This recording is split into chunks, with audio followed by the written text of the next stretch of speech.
Ok, então está aí, capítulo 2 do livro, Homens Parecidos com Jesus, escrito por Davi Merck Júnior.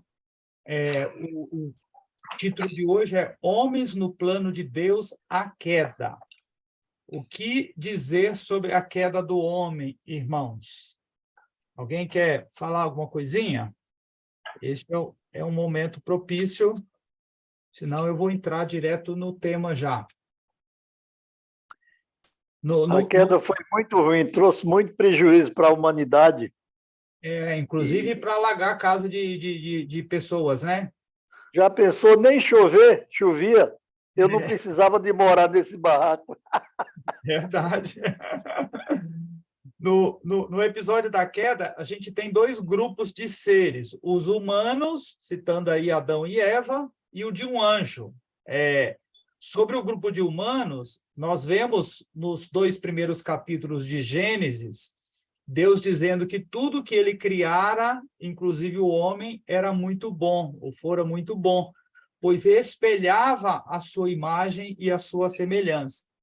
Mas existia um outro grupo de seres criados, os anjos. Dentre eles, tivemos um que se rebelou contra Deus, porque quis ser como Deus. E aí eu estou falando, evidentemente, está aí na tela, estou falando de Satanás. Quem é Satanás? Quem teve essa missão aí de causar todos os danos na raça humana, e a gente sofre com tudo isso. O nome Satanás, ele é uma transliteração do hebraico Satã, indicando um acusador no sentido legal, um queixoso que tem uma acusação a apresentar. E aí eu vou citar esses três textos que estão na tela aí. O Zacarias 3:1 diz lá: Deus me mostrou o sumo sacerdote Josué, que não é o Josué lá, né, o discípulo de Moisés, tá? O qual estava diante do anjo do Senhor, e Satanás estava à mão direita dele para se lhe opor. Numa palavra, Satanás ele se opõe a nós, trabalha contra nós ou nos persegue na tentativa de nos derrotar espiritual e moralmente. Jesus chamou-o de homicida e mentiroso, lá no Evangelho de João 8:44. Em Apocalipse, e aí já eu vou ler esse texto aí, 12:9, João ele retrata Satanás como um grande dragão, uma representação que ressalta a sua terrível natureza. Esse mesmo versículo identifica-o como a serpente, uma referência a Gênesis 3, e como o diabo, que é um outro nome bíblico comum para Satanás. Talvez o texto lá de 1 Pedro 5:8 nos diga o que mais precisamos saber a respeito de Satanás, ou do diabo. Diz que ele é nosso adversário, que ele anda em derredor como um leão que ruge procurando alguém para devorar.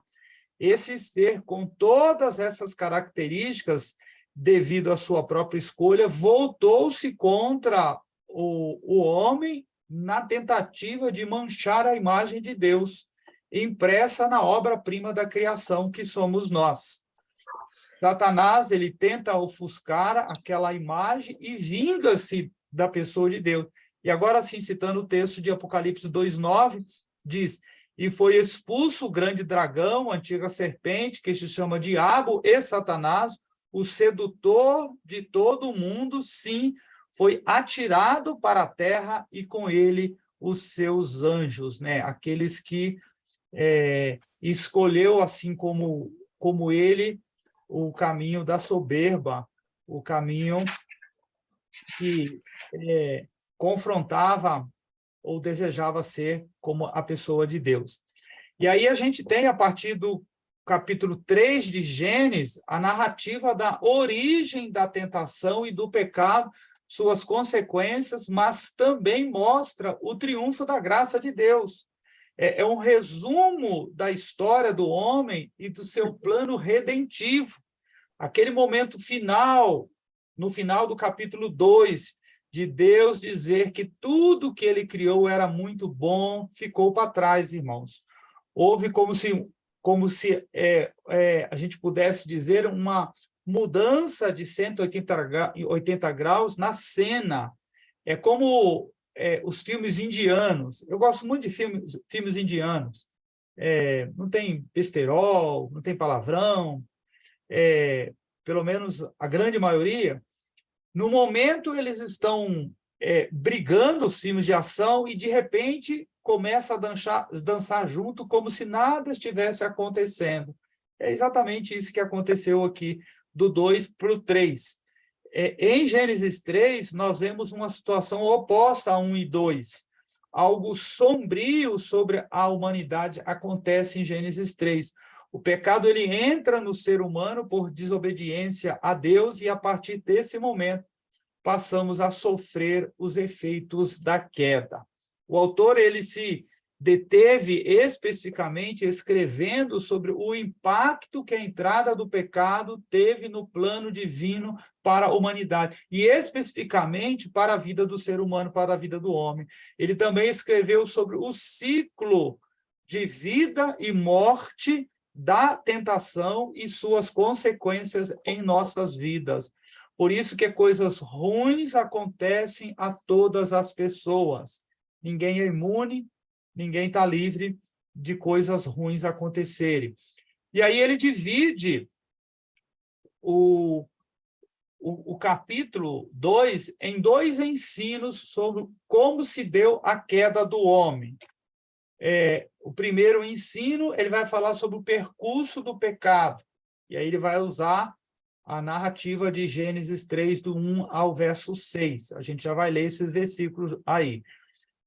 Falando um pouquinho sobre o percurso, de forma introdutória, nós não devemos ser ignorantes quanto às estratégias de Satanás para nos destruir. Como já disse, o papel dele é um papel destruidor. O texto lá de Coríntios, na segunda carta, 2:11, diz: para que Satanás não alcance vantagem sobre nós, pois não lhe ignoramos os desígnios. A ideia é de que a gente precisa vigiar mais para a gente não dar oportunidade a ele de ele alcançar algum tipo de vantagem sobre as nossas vidas. A queda anunciou a ruína que o homem se meteu, pois mesmo tendo tudo, não estava satisfeito. E essa é exatamente uma das consequências que o homem acabou levando sobre si, né? O fato de que, devido a tudo isso, a queda, homem e mulher viveram em constante competição a partir desse momento. Não era esse o plano de Deus para o casal, para a humanidade, para o ser humano. E aí a gente vai trabalhar os versículos a partir daqui, citando ponto a ponto os versos, citando esse percurso aí. Letra A serpente lançou dúvida na palavra de Deus.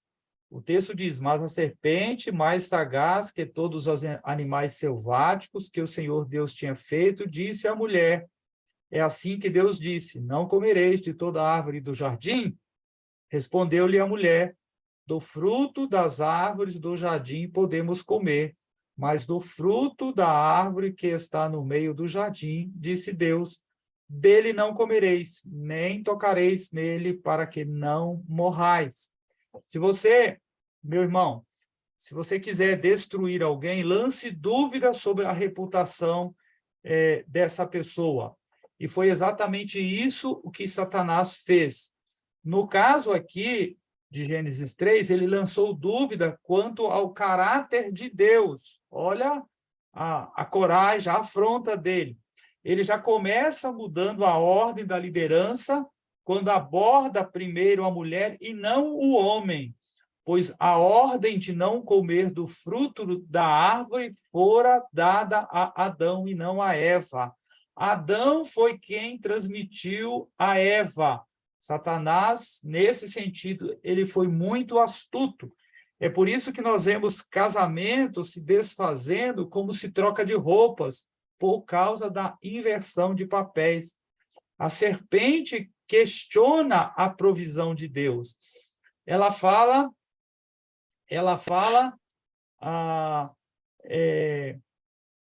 como que dizendo, ou como que incitando, ou duvidando, ou questionando, é assim mesmo que Deus disse? Em outras palavras, tem certeza e certeza absoluta foi exatamente isso que ele deu? Você pode acreditar com convicção que Deus realmente disse isso? Eva, ela erra por 3 vezes ao responder às ciladas, ao questionamento, às dúvidas. Lembra aquela história do diabinho que fica no ombrozinho soprando no ouvido da pessoa lá, impondo dúvida ou incitando a fazer alguma coisa errada? Esses 3 vezes ou 3 erros são os seguintes. Primeiro, ela diminui o que Deus havia dito. Deus havia falado, comerás livremente. Ela falou, podemos comer. Olha só, podemos comer. Segundo, ela diminuiu o que Deus havia dito. Deus havia falado, e certamente morrereis. Eva falou, para que não morrais. E aí, ela acrescentou a palavra de Deus, o terceiro, o que Deus não havia dito, nem tocareis. Quando nós somos omissos, ou passivos e subversivos em duvidar da palavra de Deus, iniciamos o processo descendente, como um espiral descendente, rumo à ruína, rumo ao poço, irmãos.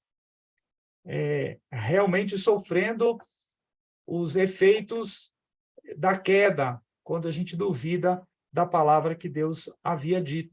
E a gente tem a palavra, o cano fechado, a palavra completa, inspirada, não há mais necessidade de revelação, de outras profecias, tudo que a gente precisa saber para nós vivermos uma vida piedosa está na Bíblia, na palavra de Deus, do Velho ao Novo Testamento.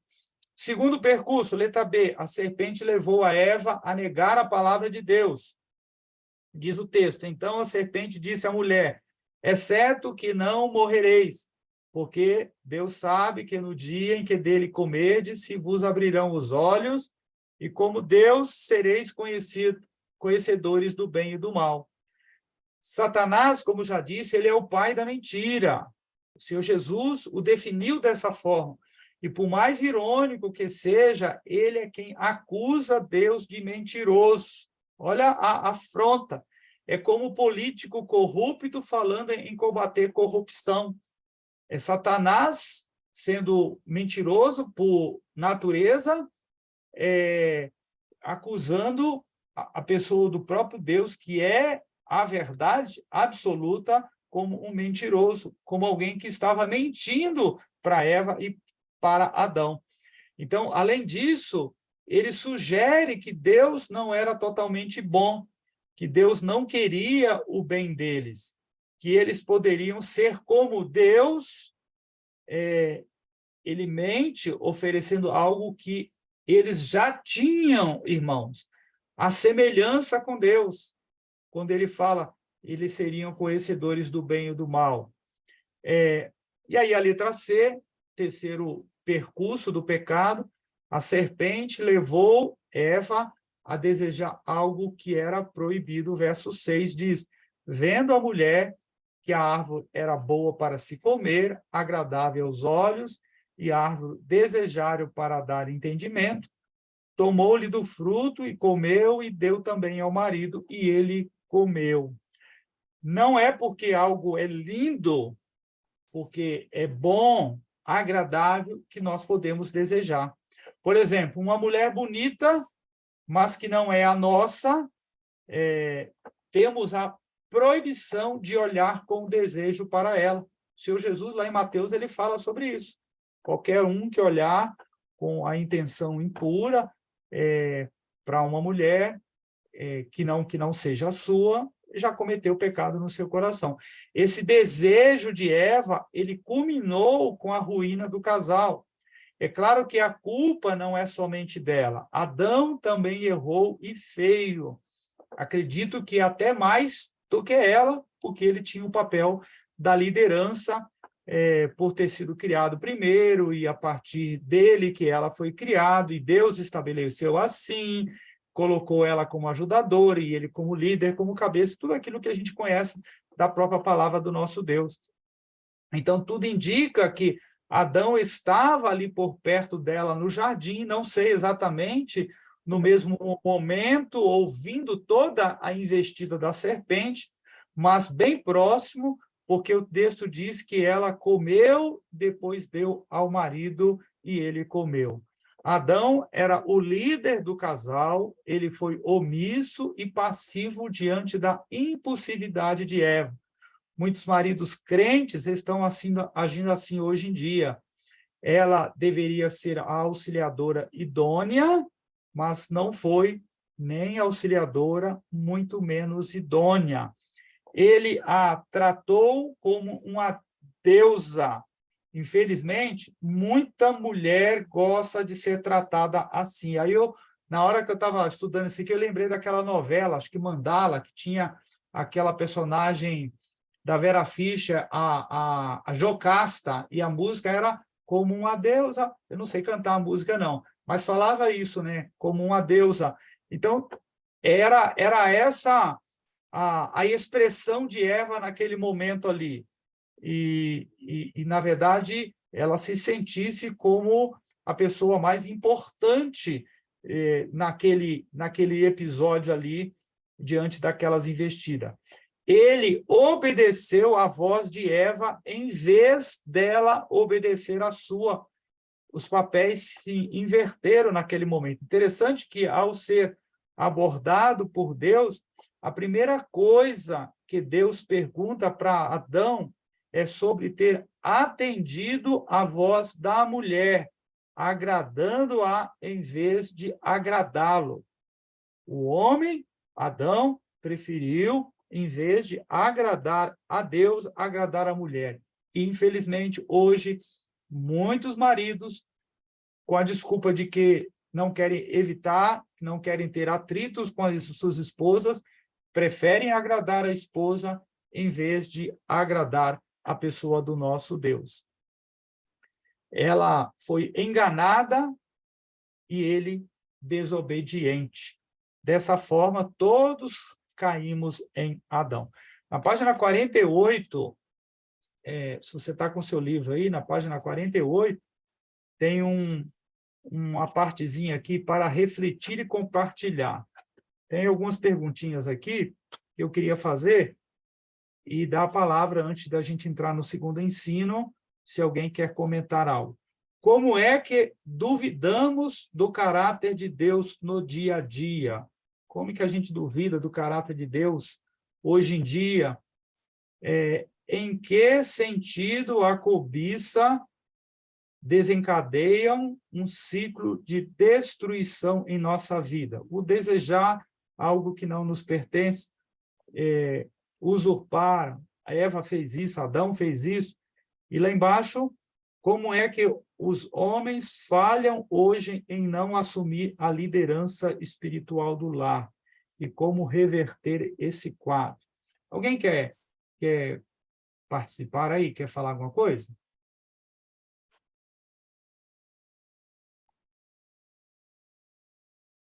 Ok, eu vou entrar no... Alô, alô. Pode falar. Então, eu vejo assim que hoje tem muitos lares que a mulher que é o cabeça, né? Até porque os maridos, os homens, né, no caso, eles têm abandonado os lares com as mulheres têm que assumir essa postura. Então, esses que abandonam o lar, assim, talvez por causa de um problema de filho ou algum problema que surge, né? Eu acho que é um ato de covardia, como Adão foi lá no passado. Então, muitos homens ainda têm essa postura de se acovardar em frente a uma situação e querer culpar a outra pessoa. Sim. ela é assim, tudo, eu vou largar ela, e então até por causa disso. Mas muitos lares onde o casal vive junto, a gente sabe que quem, quem fala mais alto é a mulher, né? Até se brincam muito nesse sentido aí, que eu que falo mais alto, eu já vou, aquela coisa toda. Mas na realidade é isso mesmo que acontece.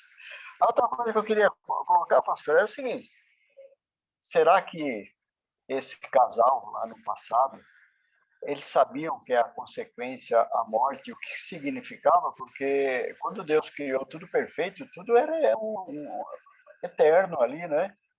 Sim. Então, se falar assim, você vai morrer, será que eles sabiam realmente a consequência daquilo que eles provocaram, né? Do tamanho. Mas Deus ele vai dar uma bronquinha aí e tal, né?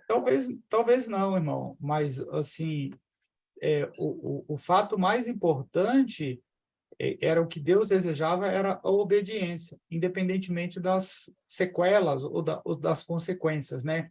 Talvez eles não soubessem o que significava a morte, porque não existia morte, né? Passaram a sentir na pele depois disso. Mas o fato principal era o fato de que eles deveriam simplesmente obedecer, que é o que Deus espera de nós. A Sim. gente não Mas deve sabe, obedecer, a gente não deve obedecer por medo da morte eterna, mas por amor a Deus, por gratidão a Deus, por aquilo que Deus é, por aquilo que Deus... o evangelho não é algo opressor. João ele fala sobre isso. A gente não tem que fazer o que é certo por opressão, por obrigação, como o relacionamento conjugal. Tem que ser algo que tem que ser parceria mesmo. Você tem que amar a pessoa, você tem que querer respeitar, cuidar. O nosso relacionamento com Deus, ele vai nessa linha também, de algo sincero, algo que é gostoso mesmo. E não algo que, eu tenho que ir na igreja, de novo, quarta-feira tem que ir na igreja, quinta-feira tem que ver, domingo tem na igreja, sábado vai ter mudança do irmão, tem que ajudar o irmão, aí tem isso. E como se essas coisas fossem algo pesado, são coisas prazerosas para a gente. Pode falar, Angra. então, eu estou falando isso porque parece não, o mundo vive nessa mesma ignorância deles lá no passado, Sim, na concordo. questão de vida eterna e espiritual. Porque parece que o pessoal não está nem se preocupando que vai ter a morte eterna. Eles, sabe, não sabe mensurar o que significa isso. O pessoal não Concordo. sabe, porque se soubessem o que realmente isso significa, todos estariam correndo para a igreja aos pés de Cristo para buscar essa eternidade, né? O problema é o C aí, né? Esse C tinha lá no início, lá, né? A serpente usou o C, estabelecendo dúvida, e hoje ainda existe esse C. Tem um texto lá na Epístola de Pedro que fala, né? Eles questionam, né, que Jesus ainda não havia vindo. E aí a ideia é assim: que garantia que eu tenho que ele vai vir mesmo, que isso não é mentira? Então, muitos ainda utilizam desse argumento, um argumento que está na Bíblia, de que Jesus não veio até hoje, que garantia que eu tenho que não vai vir? E aí as pessoas continuam com as suas vidas tortas, por causa desse ser, o mesmo ser que foi usado lá. O ser de que ainda não tenho certeza do que vai acontecer. Agora, se a gente crê na palavra de Deus mesmo, a gente vai confiar, a gente vai obedecer, que é o que Deus espera, independentemente de dúvidas. Lembra aqui do texto aqui? A serpente lançou dúvida na palavra de Deus. E ainda hoje as pessoas estão lançando dúvida naquilo que Deus disse na palavra. Por isso que é importante a gente crer fielmente na palavra, termos convicções e não vivermos baseado em ser ou em opressão, que a gente tem que obedecer, porque se não obedecer a gente vai para o inferno. Não é isso que Deus espera de nós. Mais alguém? Muito bom. Sobre a liderança. Está me escutando? O Juba falou algo? Eu falei também. Assim, eu falei sobre a liderança de Adão, ele pecou e ele não mostrou arrependimento. Então, Sim. se ele tivesse talvez se arrependido, confessasse o pecado dele, assumisse o pecado dele, talvez Deus, assim conjecturando, talvez Deus tivesse diminuído o castigo em reconhecimento a ele ter se arrependido, porque ele não se arrependeu, ele procurou se desculpar e foi à frente, culpando a esposa e tudo mais. Talvez se ele se humilhado e pedido perdão a Deus, reconhecido o seu pecado, talvez Deus amenizava o sofrimento dele e o nosso. Sim, talvez Deus teria até exterminado a Eva e dado uma segunda Eva para ele, né? Uma nova, alguma coisa, é conjectura. Mas eu concordo com você, Juba. O Rosivaldo, depois o Jefferson. Rosivaldo. Respondendo essa primeira reflexão aqui, né? Como é que duvidamos do caráter de Deus no dia a dia, né? Bom, na conversa que o pastor teve aí com o Landgraf, eu acho que respondeu algumas, né? Que a gente tem que obedecer a Deus, né? Tem que crer que Ele é o Deus criador de todas as coisas, ter esse conhecimento do caráter dele. E muitas das vezes, como está falando, como duvidamos, quer dizer que é nós, né? Então, muitas vezes, a gente pode até passar despercebido que algum mandamento, vamos dizer assim, alguma orientação na palavra de Deus, muitas vezes, né, vamos colocar todos nós na história, né, que às vezes a gente quer arrumar um jeitinho para defender algo que a gente está pecando. Então, a gente vê lá na história de Eva, mais ou menos desse jeito, né, que ela arrumando um jeitinho para justificar o erro dela. Então, quando a gente faz isso, a gente não está desconsiderando aí ou falta de conhecimento do que é o caráter de Deus, né? Deus é o caráter dele. A gente sabe que tudo que ele faz é certo. E ele não peca, ele não erra, né? E ele é eterno. Então, o que nós somos diante de Deus, né? Não somos nada.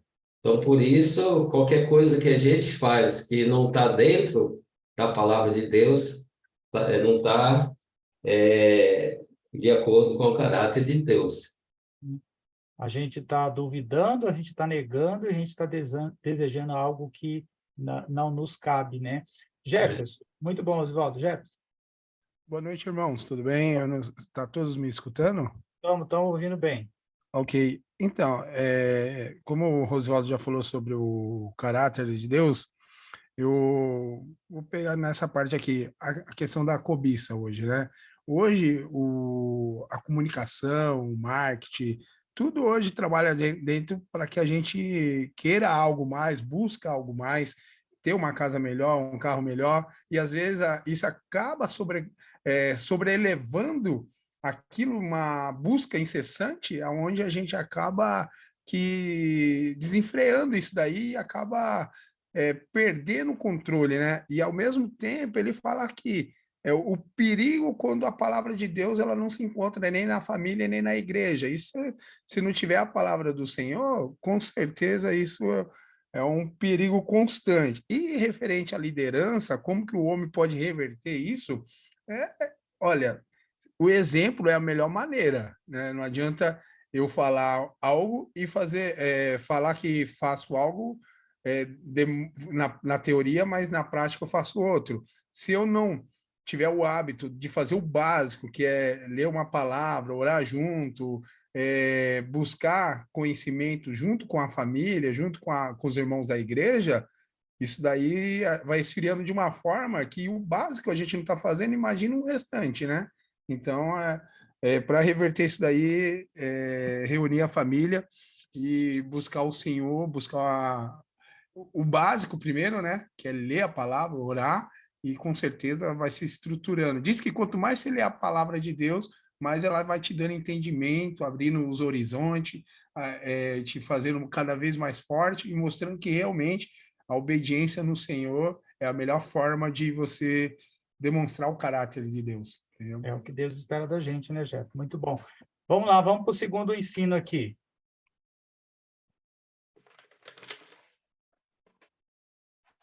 segundo ensino, sobre como se deu a queda do homem, as consequências do pecado, agora do verso 7 ao verso 13.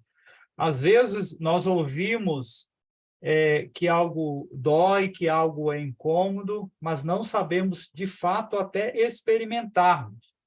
Quem já fez colonoscopia ou exame de toque entende o que eu estou querendo dizer, né? Sobre dor, sobre vergonha, pudor. E aí ele dividiu aqui em 4 consequências. A primeira é a vergonha, que está no verso 7, a parte A. Abriram-se, então, os olhos de ambos e percebendo que estavam nus. Eles viram a sua nudez, ou seja, tiveram pudor, ficaram constrangidos por serem vistos na sua totalidade do corpo. A inocência foi retirada deles no momento da desobediência.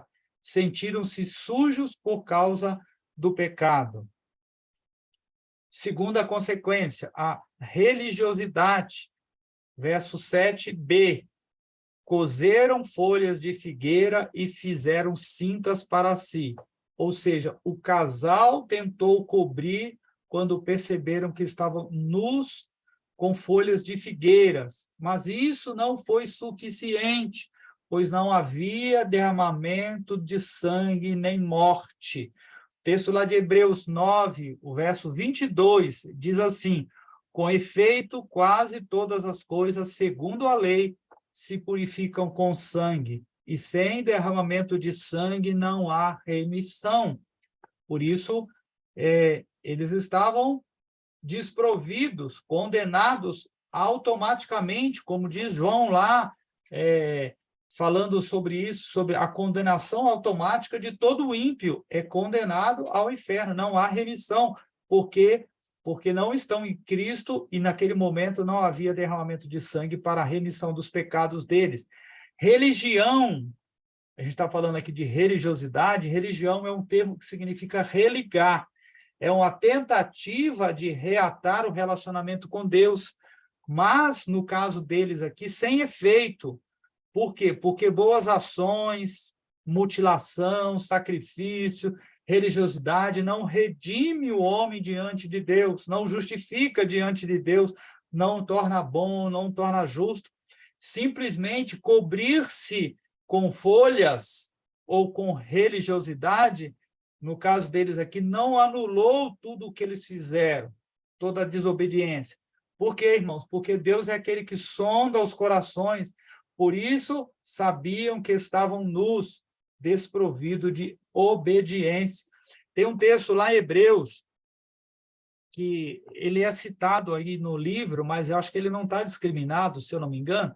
Hebreus 4, do 12 ao 16, diz assim, porque a palavra de Deus é viva e eficaz, mais cortante do que qualquer espada de 2 gumes, e penetra até o ponto de dividir alma e espírito, juntas e medulas, e é apta para discernir os pensamentos e propósitos do coração, e não há criatura que não seja manifesta na sua presença, pelo contrário, todas as coisas estão descobertas e patentes aos olhos daquele a quem temos de prestar contas. Tendo, pois, a Jesus, o Filho de Deus, como grande sumo sacerdote que penetrou os céus, conservemos firmes a nossa confissão, porque não temos sumo sacerdote que não possa compadecer-se das nossas fraquezas. Antes foi ele tentado em todas as coisas, a nossa semelhança, mas sem pecado. Acheguemo-nos, portanto, confiadamente, junto ao trono da graça, a fim de recebermos misericórdia e acharmos graça para socorro em ocasião oportuna. É interessante que lá na página 50 tem uma pergunta, na verdade são 2 perguntas que eu queria destacar. A primeira é: em que sentido continuamos nus diante de Deus e da sua palavra? Em que sentido nós continuamos? A palavra de Deus diz, né, que Deus ele vê e sabe todas as coisas. Nem aquelas folhas conseguiu encobrir o pecado deles. Por causa disso, porque Deus ele vê através. não é uma barreira de religiosidade, um terno, alguma coisa que camufle, que vai impedir de Deus saber como que a gente está vivendo, que a gente está vivendo uma falsidade. Por quê? Porque Deus ele conhece o mais íntimo dos nossos corações. E a segunda pergunta, qual que é a solução para isso à luz desse texto de Hebreus que eu acabei de ler? O texto ele fala, na parte finalzinha, no último verso, ele fala: acheguemo-nos, portanto, confiadamente junto ao trono da graça. A ideia da resposta aqui, a solução, é achegar-se a Cristo para recebermos graça e misericórdia. Somente nos achegando a Cristo é que a gente vai conseguir. Esses dias, fazendo um aconselhamento, eu dei um texto lá de Coríntios para uma pessoa falando da condição que Deus nos dá para fazermos ou vivermos aquilo que Ele espera que a gente viva. Fala, toda suficiência vem de Deus, toda a capacidade para fazermos o que Deus espera, se buscarmos nele, vem de Deus. E a terceira consequência, o verso 8 e 10, ele vai falar sobre o medo. O verso 8 ou 10, ele fala: quando ouviram a voz do Senhor Deus, que andava no jardim pela viração do dia, esconderam-se da presença do Senhor Deus, o homem e sua mulher, por entre as árvores do jardim, e chamou o Senhor Deus ao homem e lhe perguntou: onde estás? Ele respondeu: ouvi a tua voz no jardim, porque estava nu, tive medo e me escondi. E é bem isso, né? Quando a gente está fazendo coisa errada, a gente tem de se esconder de Deus. Deixe de ir na igreja, deixe de orar, deixe de ler a Bíblia, porque a gente não quer ser confrontado, a gente não quer estar perto de Deus. A gente não quer se reunir, se encontrar com Deus. Então, a gente foge, a gente vai para o lado oposto de Deus. Então, quando Deus apareceu no jardim para passear, para ter comunhão com eles se esconderam de Deus, eles fugiram do Criador. A comunhão virou corrupção, a amizade em medo. Interessante que os dois se esconderam, estavam com medo, mas foram sem vergonha. De fato, eles foram sem vergonha, literalmente falando. Deus chama o homem, demonstrando a responsabilidade do lar a quem a ordem fora dada. Outro fato interessante é a disponibilidade de Deus em nos ensinar e de nos levar ao arrependimento. Ele não precisa agir conversando com o homem. Poderia ter exterminado e feito o outro, como Juba disse aí no início, mas essa conversa serve para provocar compreensão de que é Deus quem busca o homem, e não o contrário, o homem que busca a Deus. Foi assim naquele momento, foi assim com Jesus e ainda assim continua sendo nos dias atuais. O relacionamento com Deus não foi feito para termos medo do Criador, mas comunhão. O medo, ele existe hoje devido ao corrompimento da adoração. Instalou-se o medo da justa e santa ira de Deus, que precisa cair sobre toda a iniquidade que foi estabelecida naquele exato momento da queda ali em Gênesis 3. E o último ponto aí, a letra D, a última consequência do pecado, o conflito conjugal, a culpa, verso 11 até o 13 diz: perguntou-lhe Deus, quem te fez saber que estavas nu? Comeste da árvore de que ordenei que não comesses? Então disse o homem: a mulher que me deste por esposa, ela me deu da árvore e eu comi. Disse o Senhor, Deus à mulher: que é isso que fizeste? Respondeu a mulher: a serpente me enganou e eu comi. Ao interrogar Adão, Deus visava a confissão do seu pecado, visava o arrependimento verdadeiro e a restauração do relacionamento. Mas não foi isso que aconteceu. E esse é o fato. Nós sofremos as consequências porque não foi isso que aconteceu. Adão, ele desperdiçou a oportunidade de confessar e deixar seu pecado e clamar por misericórdia de Deus. Ele tentou culpar a Eva. eles começam a colher o fruto da consequência da desobediência, um jogando a culpa no outro. A mulher que tu me deste, ela estava errada. No caso, para Adão, até mesmo o próprio Deus estava errado, mas ele não. Esse foi o entendimento dele. Às vezes, a cegueira espiritual, o pecado, a carnalidade, nos leva a agir de igualzinho a Adão. Achar que está todo mundo errado, menos eu mesmo. Achar que até o próprio Deus está errado por ter me criado assim, porque eu sou do jeito que eu sou, mas Deus nos ama como nós somos, irmãos. Seja careca, né? Seja com muito cabelo, alto, baixo, magro, gordo, do jeito que nós somos, cada um com a sua característica, a sua personalidade, o seu jeito de ser, cada um com o seu potencial de servir a Deus. Por isso, a gente precisa buscar essa capacidade em Deus. É interessante que esse outro fator na vida de Adão, quando Eva fora criada, ele disse que ela era carne da sua carne, osso do seu osso, como que expressando uma atitude de louvor a Deus por ter criado Eva. Aquela formosura, né? Existia lá todos os animais, macho e fêmea, o elefante e a elefoa, a girafa e o girafo, e Adão sozinho. Aí, quando ele tem Eva, ele vibra com aquilo, ele é grato a Deus por ter criado a mulher. Só que após a queda, ele a acusa, muda totalmente a situação.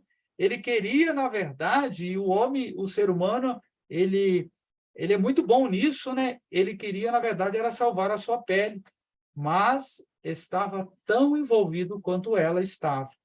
Tão culpado, ou até mais, como já disse, quanto ela era culpada. E aí, indo aqui para os finalmente, antes de ir no finalmente, alguém quer falar alguma coisa sobre essa segunda consequência aqui, segundo ponto? Queria falar sobre um negócio. É o Pode seguinte, falar. Satanás, ele aprontou, depois ele não foi lá enfrentar Deus para falar que ele tinha feito aquilo, entendeu? E ele escapou, entendeu? Ele só chega para fazer o mal e esconde o rabo, entendeu? E aí deixou as consequências, entendeu? Mas ele vai preso. Ele pode aguardar que ele vai preso. Já está decretado isso já. Isso também é uma esperança para nós, né? De que esse dia ele vai chegar, né? Podem muitos duvidar, mas muitos ainda creem, como nós que estamos aqui, que isso irá acontecer. Mais alguém? Essa questão de fazer acusação para outros, o pastor estava falando aí, estou lembrando que tudo se repete, nada, como diz o Salomão, né? Nada de novo, tudo se repete. A gente já presenciei situações assim, né? Em família, que lá o filho faz uma arte, apronta alguma coisa, aí a esposa pergunta, quem fez isso, né? Aí o marido, né, fala, foi seu filho. Ele não fala assim, foi nosso filho, fala o nome da pessoa. Já percebeu isso? Foi o seu filho. Isso aqui, ela é culpada, ele puxou para ela ou alguma coisa, né? Verdade. É exatamente o que aconteceu lá no jardim. Verdade. O que eu acho interessante, pastor, é a visão do escritor, né? Ele consegue trazer uma realidade, é como se parece que ele estivesse escrevendo um livro, um filme, né? Ele trouxe algo bem dramático, ao ponto de dizer que Adão condenou lá a Eva ao suicídio, porque ele falou, eu me livro e você dançou, porque eu quero livrar meu lado, né?